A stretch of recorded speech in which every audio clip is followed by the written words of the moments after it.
Alors le sujet du message ce matin, c'est un sixième ministère. Un sixième ministère. Seriez-vous heureux ou heureuse d'avoir un ministère? Alors, c'est un ministère dans le sens du service. De toute façon, tous les ministères sont un service, mais pour certains, Dieu appelle à quelque chose de particulier, et puis pour d'autres, eh bien, nous sommes tous au service. Alors, c'est vrai, c'est la mode des ministères, hein. On entend parler ministère de ci, ministère de ça, vous allez partout, oh ben moi j'ai un ministère de ceci, mais ce n'est pas la mode du service dans l'église locale, hein. Ça, ce n'est pas la mode. Mais pourtant, il y a un ministère qui nous a été confié, le plus grand des ministères. Oui, je ne sais pas qu'il y a un ministère qui est plus grand que les autres, mais c'est, on pourrait dire, le plus grand ministère aux yeux du Seigneur. Hein? Oui. Oui. Alors je voulais revenir avec cette question pour Milo, parce que Milo aime bien les questions. Je plaisante. Est-ce qu'on connaît ce ministère? On va lire, c'est le ministère de la réconciliation. Et tout cela, on va le lire dans 2 Corinthiens, chapitre 5, au verset 18. 2 Corinthiens 5, verset 18, dans la version seconde.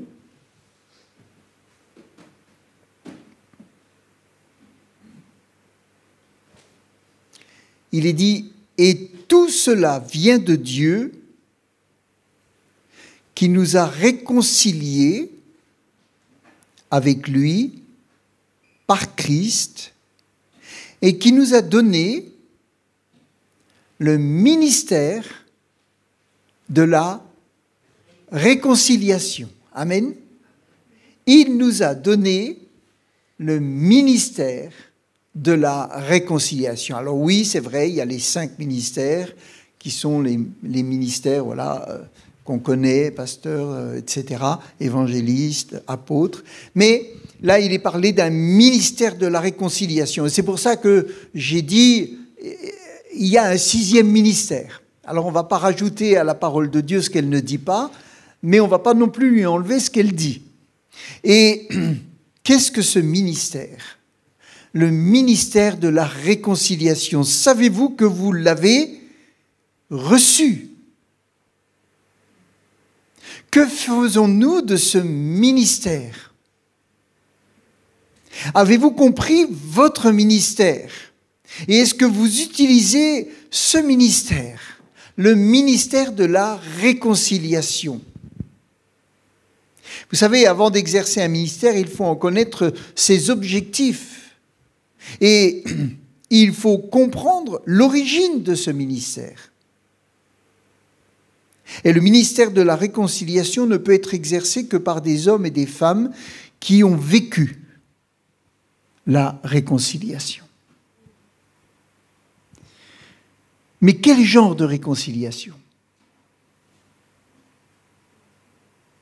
Est-ce qu'on parle de la réconciliation entre hommes? Non. Ce n'est pas cette réconciliation-là.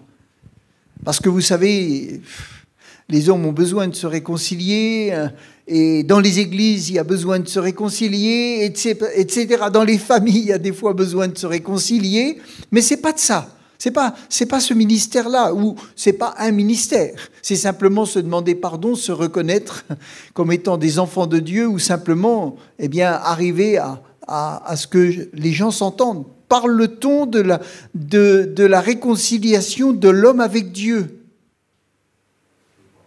Hein? C'est pas cette réconciliation-là. La réconciliation dont je vais parler, c'est pas celle de l'homme avec Dieu. Bien sûr que le but, c'est ça. Mais c'est la réconciliation de Dieu avec l'homme par Jésus-Christ. C'est cette réconciliation-là. Et c'est très important de le comprendre, de le connaître, pour pouvoir l'exercer, le vivre et ensuite l'exercer. Par exemple, on peut lire ensemble dans 1 Jean chapitre 4 au verset 19. 1 Jean 4 verset 19, je vous le lis rapidement, il est dit « Pour nous, nous l'aimons parce qu'il nous a aimé le premier. » Amen. Nous l'aimons parce qu'il nous a aimé le premier. Et souvent, vous savez, on oublie un petit peu la première partie et on dit « Seigneur, je t'aime, tu vois, Seigneur, je t'aime, ah, Seigneur, je t'aime. » Mais nous l'aimons parce qu'il nous a aimé le premier. Nous ne pourrions même pas l'aimer si ce n'est pas lui qui était venu au-devant de nous par sa grâce, nous aimer le premier. C'est pour ça que chaque fois qu'on essaye de se glorifier de quelque chose, on atteint Dieu, on attriste Dieu, on attriste le Saint-Esprit. Parce qu'on enlève la réalité de ce qu'il a fait pour nous et la réalité du fait que si nous sommes là, c'est parce qu'il nous a aimés le premier. On va lire aussi dans 2 Corinthiens, chapitre 5 et au verset 19, dans la version seconde. 2 Corinthiens, chapitre 5, verset 19, il est dit « Car Dieu était en Christ, réconciliant le monde avec lui-même. » Réconciliant le monde avec lui-même en n'imputant point aux hommes leurs offenses, et il a mis en nous la parole, alors dans certains versets c'est la parole, d'autres le ministère, la parole de la réconciliation. Amen. Et c'est important de relire, car Dieu était en Christ, réconciliant le monde avec lui-même. C'est-à-dire que c'est Dieu qui est venu aller chercher les pécheurs pour lui-même se réconcilier avec eux. Tant que tu ne comprends pas, tant que tu n'acceptes pas le grand amour de Dieu pour ta vie, qu'il a décidé de t'aimer et de te délivrer de la condamnation, il a décidé de t'aimer et de te délivrer de la condamnation. Tant que tu n'es pas totalement convaincu que l'amour de Dieu est ainsi, que son salut est gratuit, tu ne peux pas exercer le ministère de la réconciliation. Il faut être pleinement convaincu que Dieu lui-même est venu. On le dit, Jésus est venu pour... Non, c'est... Il a fait en sorte qu'il n'y ait plus la guerre entre lui et nous, qu'il n'y ait plus la séparation entre lui et nous. On n'a rien fait. Alors même que nous sommes dans le monde des pécheurs, il a déjà fait en sorte que lui ne soit plus en guerre avec nous à cause de notre péché. C'est-à-dire que la paix est déjà là. Il a fait la paix malgré tout, il a fait la paix avec le monde. Amen. Pourtant, le monde n'est pas en paix. Mais lui, il a fait la paix avec le monde. Tant qu'on ne vit pas cette réalité, tu ne peux pas exercer le ministère de la réconciliation. Tant que tu ne crois pas qu'il te fait faire quelque chose, qu'il te faut faire quelque chose pour être aimé de Dieu, tu ne peux pas exercer ce ministère. Parce que tu vas regarder quelqu'un, même dans la rue, tu vas dire vraiment, cet homme, je sais comment il s'est comporté, je sais comment il est. J'ai même pas envie de lui parler de Dieu parce qu'il ne mérite pas. Avec la vie qu'il a, il ne mérite pas. Mais là, tu regardes cet homme avec tes yeux humains. Tu n'as pas dans ton cœur le ministère de la réconciliation. C'est-à-dire que tu regardes cet homme avec tout ce qu'il est, avec ses défauts. Tu le regardes avec son péché, tu le regardes avec son éloignement de Dieu. Et tu te dis, mais quand même, il va falloir qu'il se convertisse pour que Dieu l'aime. Non, Dieu l'a déjà aimé. Dieu a déjà donné. Et Dieu l'aime alors qu'il est pécheur et qu'il est dans un état de perdition. Et si on regarde les gens de cette manière, alors c'est différent. C'est là qu'on peut exercer ce ministère. Tant qu'on croit que pour obtenir la faveur de Dieu, il faut faire quelque chose, c'est une erreur. C'est une erreur. On le relira tout à l'heure. Tant que tu crois que le malheur du monde et le malheur de ta vie, c'est Dieu qui en est responsable, tu ne peux exercer ce ministère. Parce que Dieu, il est venu et il nous a aimés. Et il nous aime. Et il aime les hommes et il les attend. Il les attend les bras ouverts. Il les attend parce que son Fils a donné sa vie, parce que le sang de Jésus a coulé. Il les attend. Et quand ils viennent, il les pardonne. Bien sûr qu'à un moment donné, on est convaincu de péché. Bien sûr qu'à un moment donné, on est convaincu qu'on doit donner sa vie à Dieu. Mais lui, il nous a aimés le premier. Amen. Et il nous attend. Tant que tu regardes les humains avec un regard terrestre, humain, charnel, tu ne pourras pas exercer le ministère de la réconciliation. Et quand ils ont reçu le baptême du Saint-Esprit, quand ils ont été inondés de l'amour de Dieu, ils ont eu immédiatement cette force puissante d'aller parler aux gens qui étaient perdus. Et je pense qu'ils l'avaient déjà avant, mais ils ont tellement compris non seulement la croix, mais compris la puissance de l'Esprit qui leur était donnée justement pour exercer ce ministère, que plus rien ne les arrêtait. Et c'est comme cela qu'on peut même aimer son ennemi. Parce que même s'il est notre ennemi à nous, Dieu a déjà payé et Dieu l'aime déjà. Amen. Dieu l'aime déjà, alors qu'il est encore ennemi. L'apôtre Paul était un ennemi important de Jésus, contre les chrétiens. Mais Jésus, ou Dieu, avait déjà fait le pas vers Saul, ou Saul de Tarse, par la croix, et avait déjà créé la réconciliation de Dieu vers Saul, avant même que cet homme ne comprenne ce qui s'était passé. Si tu en veux à Dieu, sache que la colère qu'il avait sur ta vie, c'est Jésus qui l'a portée. Il y a énormément de gens qui en veulent à Dieu parce qu'ils ont eu des malheurs dans leur vie, parce que leur vie, elle est dure, parce que leur vie, elle est dans la maladie, parce que leur vie, il y a plein de gens qui en veulent à Dieu.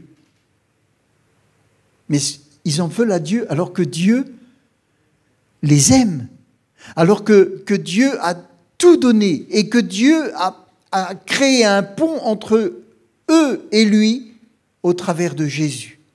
Et ça, ils ne le savent pas. Et ça, l'ennemi leur fait croire, et leur cœur et le péché qui est en eux leur fait croire que Dieu leur en veut, que Dieu permet tout ce qui se passe dans le monde. Et automatiquement, eh bien, les pensées vont contre Dieu. Et c'est pour ça que nous sommes appelés à exercer le ministère de la réconciliation, pour expliquer aux gens que Dieu les aime, que Dieu a fait ce qu'il faut pour qu'ils soient réconciliés et qu'ils n'ont qu'à venir, qu'à reconnaître ce qu'il a fait. Et enlever dans la tête des gens, simplement en disant cela, enlever dans la tête des gens que c'est Dieu qui leur en veut. Parce que Dieu les a déjà aimés. Donc je disais, si tu en veux à Dieu, sache que la colère qu'il avait sur ta vie à cause du péché, c'est Jésus qui l'a porté, et que maintenant tu en veux à quelqu'un qui t'aime et veut t'aider, te délivrer et te restaurer. Amen.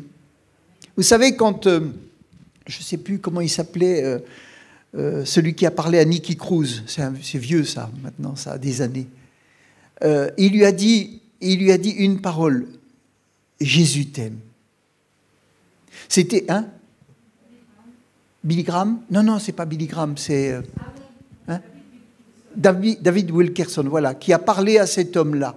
C'était un chef de gang, c'était un dur. C'était des gars qui étaient prêts à se tuer. Et il lui a parlé et il lui a dit: Dieu t'aime et tu pourras faire tout ce que tu veux dans ta vie. Tu pourras, Dieu t'aime, Dieu t'aime, Dieu t'aime. Et cette parole, elle n'a pas cessé de travailler le cœur de ce bandit. Il savait qu'il pouvait avoir toute la haine, et il avait certainement de la haine pour des raisons. Il y avait peut-être eu quelque chose dans son enfance, j'en sais rien ce qui s'était passé. Il avait de la haine dans son cœur, il la manifestait, il manifestait sa colère. Mais ce que David Wilkerson lui a dit, il lui a dit, tu peux, tous les morceaux de ta chair, tu peux te déchirer, tu peux faire tout ce que tu veux. Tous les morceaux de ta chair entendront que Jésus t'aime. Il a apporté à cet homme le ministère de la réconciliation. Et l'Esprit de Dieu a travaillé avec cette parole, et cet homme est rentré dans un chapiteau, je crois, ou dans une salle, je ne sais plus, et il s'est donné à Dieu.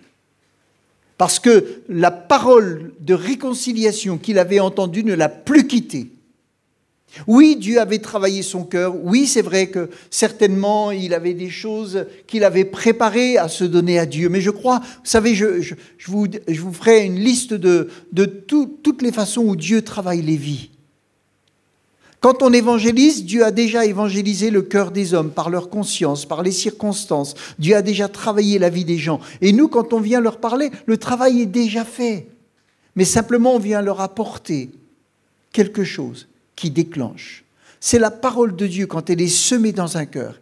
Elle ne revient pas sans avoir agi dans ce qu'elle a été semée. Et donc c'est important. Et donc cet homme qui pouvait en vouloir à toute la société, il est resté attaché à cette parole. Et cette parole ne l'a pas quitté.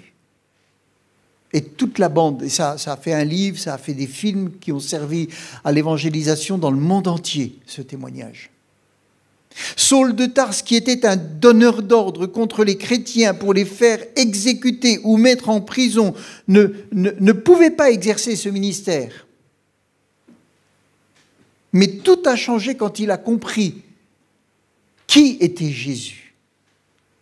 Vous savez, les gens, ils jugent Jésus sur l'apparence. Les Juifs jugeaient Jésus sur l'apparence. Ils disaient, mais comment est-ce que quelqu'un qui est monté sur un ânon, il devrait être sur un cheval, il devrait être le plus riche, il devrait être le plus fort, il devrait pas se laisser humilier. Ils le regardaient sur un côté humain. Mais s'ils le regardaient sur le côté spirituel, alors ça changeait tout. Ça changeait tout.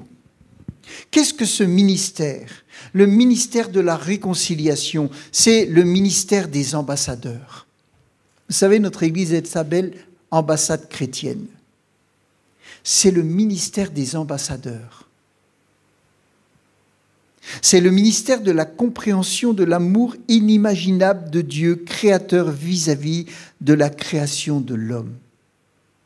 C'est ça le ministère de la réconciliation. C'est le ministère de l'amour à tout prix. Tu ne m'aimes pas, mais moi je t'aime. Tu m'en veux, mais moi je t'attends. Tu ne veux pas me pardonner, mais moi je t'ai déjà pardonné, alors que je ne t'ai rien fait. C'est le ministère de l'oubli et du pardon. Le ministère de la réconciliation, c'est le ministère de l'oubli et du pardon. C'est le ministère de la force du premier pas. Jésus, Dieu a fait le premier pas. Amen. C'est une puissance, c'est le ministère du regard nouveau. À partir de la croix et de la résurrection de Jésus, Dieu a eu un regard nouveau sur l'humanité. Parce que la colère qui était sur l'homme, elle s'est abattue sur Jésus. Et Dieu ne regarde plus les hommes, ils sont perdus, mais Dieu ne les regarde plus comme avant. Il les regarde comme un père qui attend ses enfants, qui reviennent à lui, parce qu'il les aime et parce qu'il leur a préparé tout ce qui est nécessaire pour leur donner une vie heureuse. C'est le ministère de la restauration, c'est le ministère de la vie nouvelle. Et quand on parle d'annoncer la bonne nouvelle, eh ben c'est d'annoncer ce ministère de la réconciliation. Amen. J'ai une bonne nouvelle pour toi. Alors, ce n'est pas Dieu guérit, c'est pas ci et ça. Oui, ça ne veut pas dire qu'il ne faut pas dire ces choses. Mais le ministère de la réconciliation, c'est aller dire aux gens que Dieu les aime, que Dieu a déjà fait en sorte que tout ce qu'ils ont fait soit livré à l'oubli. Amen. Et qu'ils peuvent avoir une vie complètement nouvelle. C'est accepter que l'agressé, alors qu'il est innocent, vienne proposer la réconciliation à son agresseur. Si on va lire maintenant dans 2 Corinthiens, chapitre 5, au verset 14, dans Parole vivante. Ce que dit l'apôtre, 2 Corinthiens 5, verset 14. Il va dire, verset 14, « Nous sommes subjugués par l'amour que le Christ nous a témoigné. Il nous étreint, nous presse et nous pousse en avant. La conviction à laquelle nous sommes arrivés et qui nous guide est celle-ci. Si un seul homme est mort pour tous, il s'ensuit que tous sont morts. » Ça veut dire que tous sont morts à leur vie ancienne. Tous sont morts à leur vie passée. Parce qu'un seul est mort, tous sont morts. De la même manière que le péché d'Adam est devenu le péché de toute l'humanité, de la même manière, vous, quand vous êtes né, c'est pas vous qui avez péché, c'était Adam, d'accord ? Après, vous avez manifesté le péché qui était déjà ancré en vous. Mais de la même manière, quand Jésus est mort, vous n'avez pas donné votre vie à Dieu au début. Mais Dieu vous aimait déjà et il était déjà réconcilié avec vous, alors que vous étiez encore dans le péché. Par sa mort, les gens reçoivent quelque chose. Ils reçoivent déjà la réconciliation de Dieu avec eux, sans avoir rien fait. Et s'il a fallu une réconciliation, ça signifie qu'il y avait une relation, que notre relation avec Dieu, elle était brisée. Parce que Dieu est saint. C'est forcément de notre faute. Dieu est saint. Dieu est pur, Dieu est sans péché, Dieu est amour. Donc la faute vient de nous, systématiquement. Mais ce ministère a fait en sorte que cette faute ne soit plus ce que Dieu voit. Il voit Jésus. Amen. Et au travers de cela, il aime les hommes et il les attend. Alléluia. Ce raisonnement, il implique que Christ est mort non pas simplement en ma faveur, mais à ma place. Et qu'il a souffert la mort que j'aurais dû souffrir. Amen. Ça, on le connaît, cela. Maintenant, revenons au début du passage de 2 Corinthiens, chapitre 5, verset 15. Et il est dit au verset 15. Alors, je n'ai pas marqué la version, mais je pense que c'est peut-être, je ne sais pas. Je ne sais plus. Et pourquoi est-il mort pour nous ? Pour que tous ceux qui ont été ressuscités à une vie nouvelle, c'est peut-être parole vivante, hein, à une vie nouvelle, voilà, ne continuent pas à mener selon leur gré une petite vie égoïste, mais qu'ils vivent pour celui qui est mort à leur place et qui fut ressuscité pour leur salut.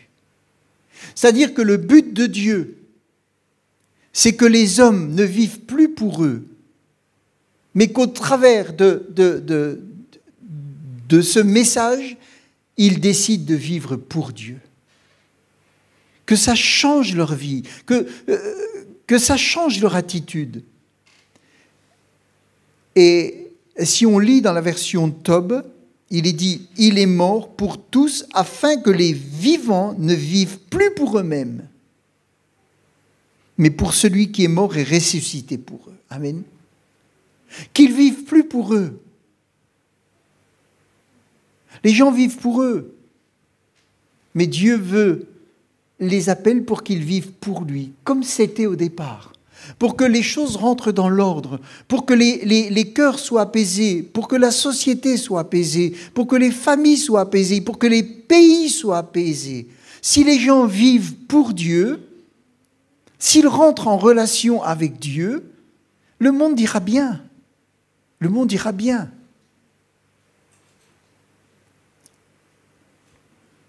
D'abord, je ne peux plus vivre pour moi-même.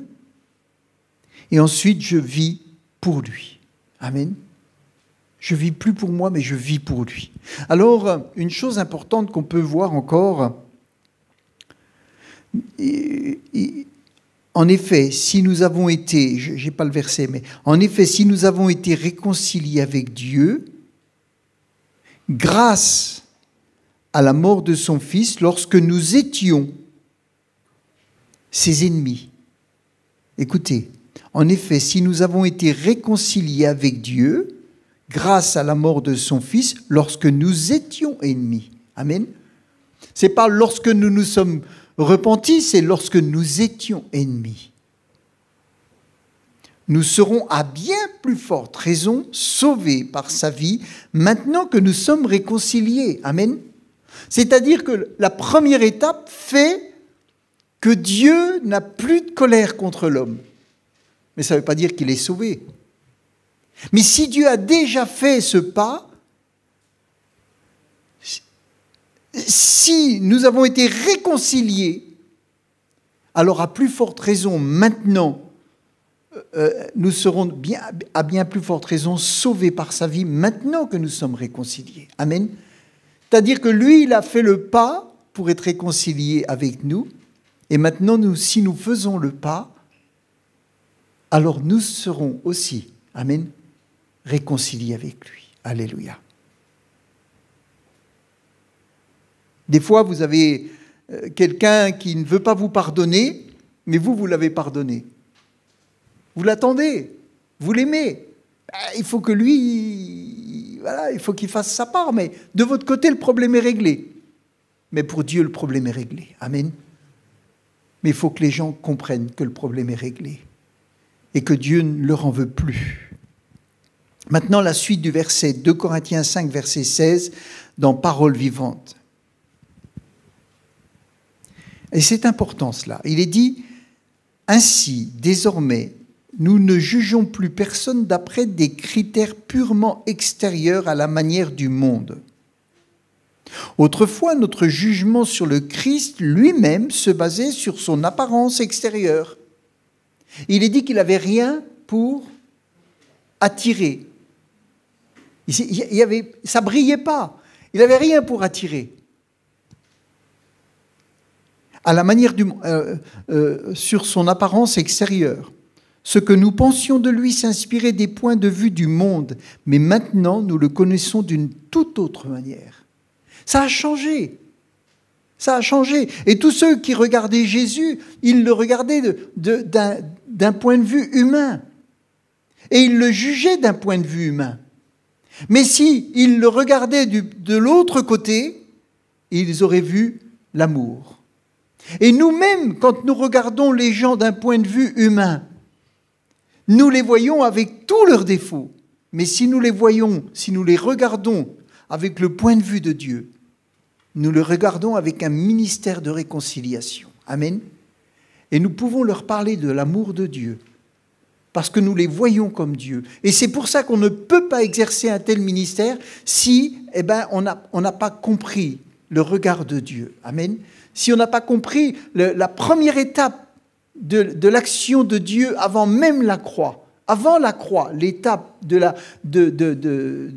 que Dieu a voulu, c'est enclencher cette réconciliation. Amen. Alléluia. Et l'apôtre Paul admet qu'avant sa conversion, il a jugé Jésus d'après les considérations extérieures. À la lumière des préjugés de son éducation, il avait conclu qu'il était impossible qu'un homme né dans des circonstances si obscures, vivant dans des conditions modestes et mourant d'une manière si humiliante, puisse être le Messie. Parce qu'il le regardait de l'autre côté. Mais quand il a été touché, c'est lui maintenant qui dit, nous avons reçu le ministère de la réconciliation. Amen. Et c'est pour ça aussi qu'il a pu recevoir cet appel pour les païens. Parce qu'il avait vraiment été de l'autre côté de la barrière. Parce que son regard était totalement humain. Il était religieux, mais pas spirituel. C'est pour ça qu'il a rejeté et persécuté les disciples. Mais après sa conversion, il estime même les autres hommes. Et c'est pour ça que même ses ennemis, il les aimait. Parce qu'il avait reçu le regard de Dieu. Amen. Il avait reçu le regard de Dieu. Alléluia. Ça a changé sa façon d'être. Ça a changé sa façon de voir les autres. Un regard nouveau. Si on lit dans 2 Corinthiens 5, verset 17, dans la Bible en français courant, 2 Corinthiens, chapitre 5, verset 17, et il est dit, je te laisse, voilà. Dès que quelqu'un est uni au Christ, il est un être nouveau. Amen. Ce qui est ancien a disparu. Ce qui est nouveau est là. Tout cela vient de Dieu, qui nous a réconciliés avec lui par le Christ et qui nous a confié la tâche d'amener d'autres hommes à la réconciliation avec lui. Ça veut dire quoi? Ça veut dire que dès que quelqu'un a reconnu ce que Dieu a fait pour lui et qu'il s'unit au Christ en reconnaissant qu'il a besoin de lui et qu'il lui tend la main de Dieu ou les bras de Dieu le prennent et il est un nouvel homme, une nouvelle femme. Et Dieu le regarde comme une créature nouvelle. Et Dieu l'aime d'une façon merveilleuse. Mais il aura peut-être tout à changer dans sa vie. Mais Dieu le regarde comme ça, Dieu l'aime comme ça. Et Dieu va l'utiliser comme il est. Amen. Et au fur et à mesure de sa vie, Dieu lui montrera tout ce qui a besoin de changer. Mais on ne change pas pour plaire à Dieu, on change parce que Dieu nous a aimés le premier. Et à cause de son amour, alors on a envie d'être digne de son amour. On a envie d'être digne de sa confiance. On a envie de ressembler à ce qu'il voit en nous. Amen. On a envie de devenir ce qu'il est en nous, ce qu'il a fait de nous. Et c'est comme ça qu'on rectifie les choses. Dans 2 Corinthiens chapitre 5, au verset 17, maintenant dans Paroles vivantes, si quelqu'un, 2 Corinthiens 5, 17, dans Paroles vivantes, il est dit, si quelqu'un entre en communion vivante avec le Christ, il devient un homme nouveau. Il est recréé. L'ancien état est dépassé. Il est dépassé. C'est pas que tout a disparu, c'est qu'il est dépassé. Dieu le voit au-delà de cela. Ce qui était autrefois a disparu. Ça, c'est le regard de Dieu. Ça, c'est le regard de Dieu. Tout a disparu. La nouvelle création a déjà commencé. Amen. C'est-à-dire que Dieu balaye le passé, il crée en nous un être nouveau, et la nouvelle création a déjà commencé. Voici, tout est devenu nouveau. Tout cela, du début à la fin, et l'œuvre du début, c'est l'œuvre de Dieu. Amen. C'est pas notre œuvre. C'est pas nous, c'est Dieu. Du début à la fin, c'est son œuvre. C'est pas nous. Même si nous avons une victoire sur, je sais pas, sur le langage, une victoire sur ceci, ou une victoire sur une habitude mauvaise qu'on pouvait avoir, c'est Dieu. C'est Dieu qui l'a fait. C'est grâce à Dieu. C'est pas nous.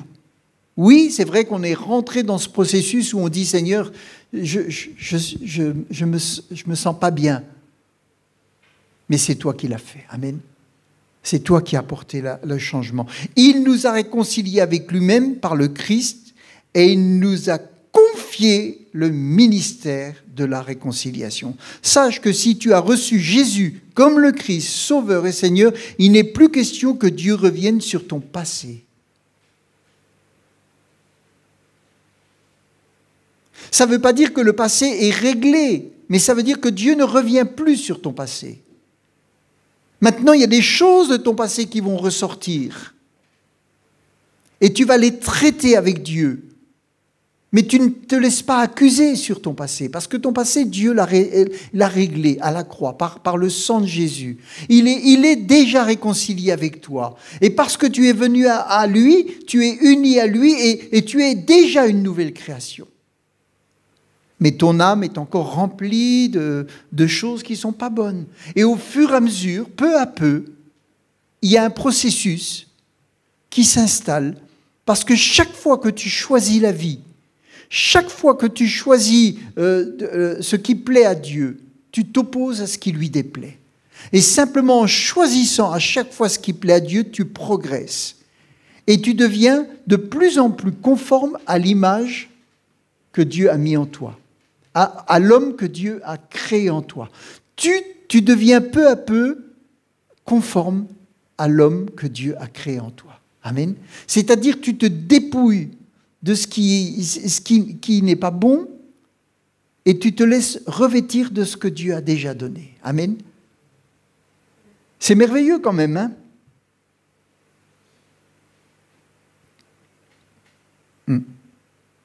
Donc je disais, il n'est plus question que Dieu revienne sur ton passé. Il est réglé pour Dieu par Christ. Et c'est ça qui nous donne une pleine confiance. Et même nous, c'est peut-être notre difficulté, c'est qu'on doit arriver à penser comme ça pour ceux qui sont déjà à Christ. Ils ont plein de défauts peut-être. Mais déjà devant Christ et avec Christ, ils sont des nouvelles créatures. Et ces défauts changeront. Ces choses s'en iront. S'ils choisissent la vie, peu à peu, ces choses s'en iront. Amen. Dieu t'a mis à part, c'est ce qu'on appelle la sanctification. Et sans la sanctification, nul ne verra le Seigneur. Si ce n'est pas Dieu qui te met à part, si ce n'est pas Dieu qui te sauve, si ce n'est pas Dieu qui agit, tu ne peux pas être sauvé. Aucun homme ne sera sauvé par lui-même. Aucun homme ne sera sauvé par ses forces. C'est simplement parce que Dieu nous a sanctifiés. Il nous a rendus saints par la croix. Il nous a rendus saints simplement parce que par sa volonté, par son appel et par sa détermination à nous libérer. Amen. C'est lui qui a fait ce pas-là. La sanctification, c'est un état de mise à part pour Dieu. Tous les croyants nés de Dieu sont sanctifiés.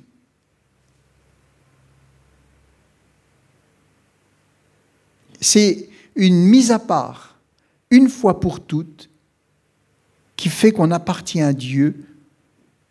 Et c'est quelque chose d'essentiel dans le salut. Amen. Et le diable veut nous faire croire le contraire.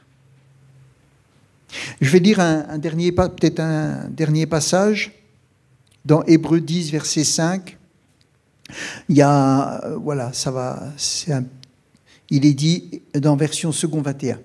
Hébreux 10, verset 5. Il est dit, c'est pourquoi, en entrant dans le monde, Christ dit, tu n'as voulu ni sacrifice, ni offrande, mais tu m'as formé un corps. Tu n'as accepté ni holocauste, ni sacrifice pour le péché. Alors j'ai dit, me voici, je viens dans le rouleau du livre, il est écrit à mon sujet pour faire, ô Dieu, ta volonté. Au verset 8, il est dit, il a d'abord dit, tu n'as voulu et tu n'as accepté ni sacrifice, ni offrande, ni holocauste, ni sacrifice pour le péché, qui sont pourtant offerts conformément à la loi. Et ensuite, il a déclaré, me voici, je viens, ô Dieu, pour faire ta volonté. Il abolit ainsi le premier culte pour établir le second. Et c'est en raison de cette volonté que nous avons été rendus saints. Amen. C'est en raison de cette volonté que nous avons été rendus saints par l'offrande du corps de Jésus-Christ une fois pour toutes. Nous avons été rendus saints. Amen. Ce n'est pas nous qui nous rendons saints. C'est Dieu qui nous a rendus saints. Le deuxième culte, le premier, c'était l'offrande des sacrifices des animaux. Le deuxième culte, c'est l'offrande de Jésus qui nous rend saints. Amen. La sanctification, elle fait aussi référence à la mise en pratique de cette mise à part. C'est-à-dire, comme je sais que je suis saint, je vais peu à peu me détacher de ce qui n'est pas saint. Amen. Parce que je sais que je suis saint devant Dieu, je me détache peu à peu de ce qui n'est pas saint, pour être simplement conforme à la vision de Dieu de ma vie. Amen. Il me voit saint, il me rend saint, mais maintenant je me détache peu à peu, au fur et à mesure que les choses se révèlent, qu'elles se montrent à moi, eh bien, je m'en détache. Simplement parce que je veux être conforme à ce que Dieu a fait de moi. Amen. C'est la mise en pratique. Il est dit dans 1 Pierre chapitre 1 verset 15, ne le cherchez pas, mais puisque celui qui vous a appelé est saint, vous aussi soyez saints dans toute votre conduite. Vous serez saints car je suis saint. Amen. Donc, le drame, c'est que l'ennemi nous fait croire le contraire. Il nous fait croire qu'on ne peut pas accéder à Dieu à cause de nos péchés. Oui, c'est vrai que dans la Bible est dit, dans l'Ancien Testament, ce sont vos péchés qui vous ferment la porte. Mais là, la porte, elle a été ouverte. C'est Dieu qui l'a ouverte. Amen. Et il nous faut juste revenir à Dieu, juste revenir constamment à Dieu. Amen. Quand on s'écarte, on revient. Et l'amour de Dieu ne change pas, il ne varie pas.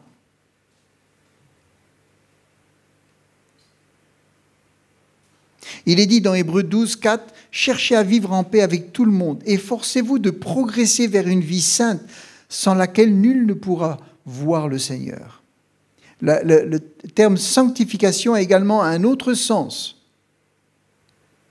Il est dit dans 1 Thessaloniciens chapitre 5, verset 23, que le Dieu de la paix vous conduise lui-même à une sainteté totale. Qu'il vous conduise. Si j'essaye de me conduire, c'est lui qui nous conduit. Qu'il vous conduise lui-même à une sainteté totale et que votre être, l'esprit, l'âme et le corps soient conservés irréprochables. Amen. Donc, pour résumer, la sanctification, elle est synonyme de sainteté, un terme qui dit séparation. Ce n'est pas nous qui nous séparons, c'est Dieu qui nous a séparés. Amen. Et nous, notre travail, c'est de rester dans cette séparation. Ce n'est pas de nous séparer, c'est de rester dans la séparation que Dieu a créée. Amen. Rester dans cette séparation. Chaque fois qu'on s'écarte, on a juste à revenir. Seigneur, je reviens dans cette séparation. Je reviens à l'état de sainteté dans lequel tu m'as mis. Amen. Je veux juste revenir dans l'état de sainteté dans lequel tu m'as mis. Et il est dit dans 2 Corinthiens, chapitre 15, au verset 18, dans Parole vivante, je vais vite pour finir.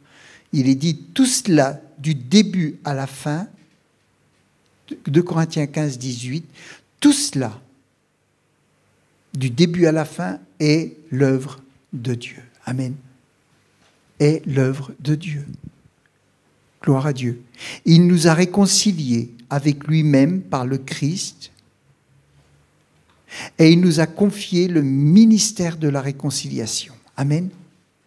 Il est dit, tout cela, du début à la fin, c'est l'œuvre de Dieu. Aucune gloire, c'est l'œuvre de Dieu. Si ce n'est pas Dieu qui le fait, nous ne pourrons le faire. Alléluia. Et il est dit au verset 19, en effet, en Jésus-Christ, c'était Dieu en personne. En effet, en Jésus-Christ, c'était Dieu en personne qui réconciliait le monde. Dieu en personne qui réconciliait le monde avec lui-même en ne tenant plus compte du péché des hommes. en ne tenant plus compte du péché des hommes. Amen. C'est ce message de réconciliation qui a été mis sur nos lèvres et qu'il nous a chargé de proclamer. Amen. Alors il faut déjà être guéri, dans le sens guéri du fait qu'on croit que Dieu ne nous aime pas.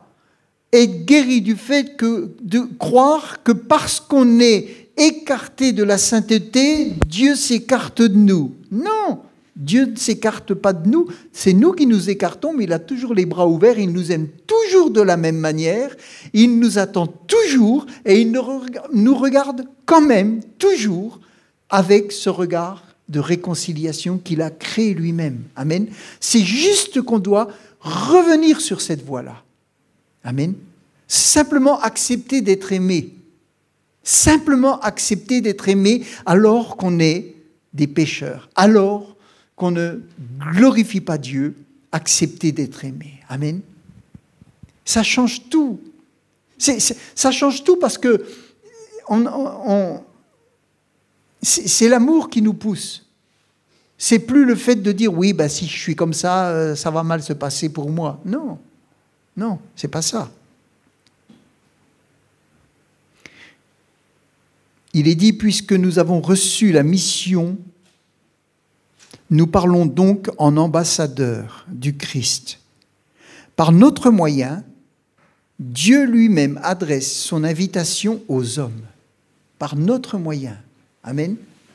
Il adresse son invitation aux hommes. C'est au nom du Christ que nous les supplions, laissez-vous réconcilier. Ce n'est pas réconciliez-vous, mais laissez-vous réconcilier avec Dieu. Amen. C'est Dieu qui vient, qui nous prend par la main. Alléluia. Laissez-vous réconcilier. Ce n'est pas réconciliez-vous. Parce que si tu dis à quelqu'un réconcilie-toi, alors qu'il t'en veut, il va dire non, je ne veux pas, parce qu'il y a ça, parce qu'il y a ça. Laisse-toi réconcilier. Laisse-toi faire. Laisse-toi porter. Laisse-toi guérir. T'es malade, laisse-toi guérir. Amen. Verset 21, celui qui est innocent de tout péché, Dieu l'a chargé pour nous de tous les péchés du monde. Celui qui était innocent de tout péché, Dieu l'a chargé pour nous de tous les péchés du monde. Il est devenu comme une incarnation du péché pour que dans sa communion, nous puissions être agréés, étant revêtus de la justice de Dieu. Brisons les paroles de Satan sur nos vies. Brisons les idées de Satan, du monde, sur nos vies. Et prenons simplement en compte les paroles de Dieu. Amen. Ça va guérir beaucoup de choses.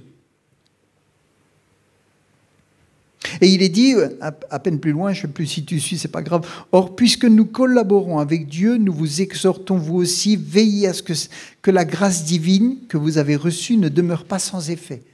C'est-à-dire que le fait que Dieu a réglé le problème, alors ne gâche pas tout. Fais en sorte que la grâce que Dieu t'a donnée ne reste pas sans effet. Parce qu'elle peut rester sans effet. Fais en sorte qu'elle ne reste pas sans effet. Amen. Gloire à Dieu. Gloire à Dieu. Alléluia. Alors je voulais juste, mais je vais m'arrêter peut-être. Je voulais juste vous rappeler ce qu'est un ambassadeur. Un ambassadeur est d'abord un messager, parlant à la place de son souverain. En tant que tel, il ne communique pas ses propres opinions ou demandes. Il ne parle pas en son nom, il reproduit fidèlement le message de celui qui l'a envoyé. Un ambassadeur, il est simplement imbibé du message de son responsable, de son chef d'État. Ce n'est pas ses opinions qui comptent, c'est ce pourquoi il a été envoyé. Ce n'est pas notre opinion qui compte. C'est pas de dire celui-là il ne vaut pas, celui-là non, celui-là il ne fera pas. Si on est ambassadeur, on est imbibé du message de Dieu. Amen. Et c'est un message de réconciliation. Et il est dit, En même temps, il est plus qu'un messager. Il représente son pays. Quand il parle, c'est avec toute l'autorité de son roi. C'est une position grandement estimée, du moins dans son propre pays.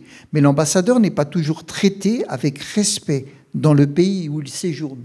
Si vous êtes ambassadeur pour Christ et que quelqu'un ne respecte pas celui que vous représentez, vous pouvez être maltraité. Vous pouvez être maltraité, c'est-à-dire que vous serez persécuté, parce qu'on ne reconnaît pas celui que vous représentez. Mais ce qui est grave, c'est quand on le représente mal. C'est pour ça que notre vie, elle doit changer, parce qu'on est l'image de celui qui nous a envoyés.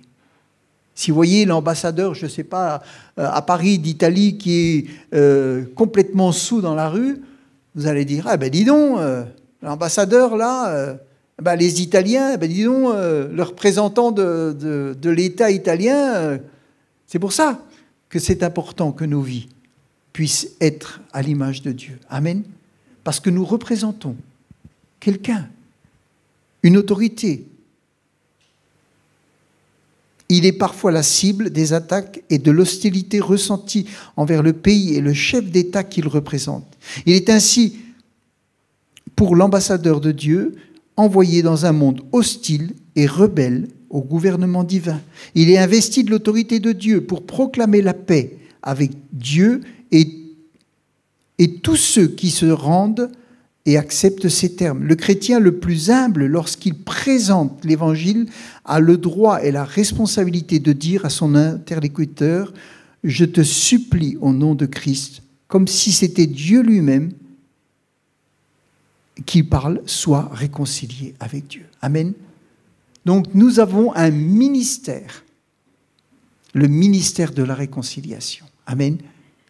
Et nous pouvons dire aux gens, je t'en supplie, accepte la réconciliation que Dieu a créée pour toi. Sois en paix avec ton Dieu. Voilà, sois en paix avec ton Dieu. Tu vas voir, ça va tout changer ta vie. Amen. Hier, je me promenais un petit peu en ville et je voyais, il y avait plein de gens. Puis j'avais le message qui me revenait dans la tête. Puis je dis, mais ils ne savent pas que Dieu a tout fait pour qu'ils soient en paix. Ils ne savent pas. Ils ont besoin d'entendre le message de la réconciliation. Ils ont juste besoin d'entendre cela. Parce qu'ils ne le savent pas. Dieu a travaillé leur cœur, mais ils ont besoin d'entendre. Amen. Et s'ils l'entendent, alors certains vont dire « J'attendais que ça. Je pensais que Dieu ne pouvait pas m'accepter. » Et ils doivent entendre que Dieu non seulement les accepte, mais les a déjà pardonnés. Amen. Et il y a des gens qui peuvent venir simplement, comme ça. Parce que c'est un ministère qui a été donné aux ambassadeurs pour le donner à tous ceux qui ne connaissent pas. Amen. Gloire à Dieu. Merci, Éternel.